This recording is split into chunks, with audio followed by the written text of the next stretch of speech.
Feinripp Adventskalender. Schlechte Witze, schlecht erzählt.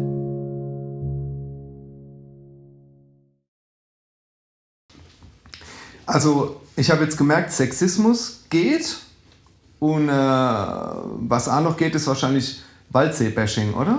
Ja, Waldsee ist super. Ist auch okay, oder? Klammer de Müller. Also, ein Waldseer fährt nach Bayern in den Urlaub und sieht in seinem Hotel einen Spiegel an der Wand. Er packt ihn ein und schickt ihn seine Eltern heim mit einem Brief, auf dem steht: Guck mal, wie nett die Bayern sind, die haben hier sogar ein Bild von mir aufgehängt. Der Vater guckt sich den Spiegel an und sagt zu seiner Frau: Mein Gott, ist unser Sohn alt geworden.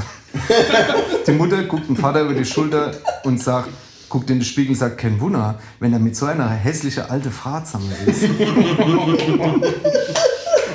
Ja. Ja, geil. Ja, Bashing ist besser? Ja, Bashing ist super. Besser? Ja. Wir könnten eine nackte Büste hinter die stellen, das wäre noch was. Das wäre noch ein Highlight.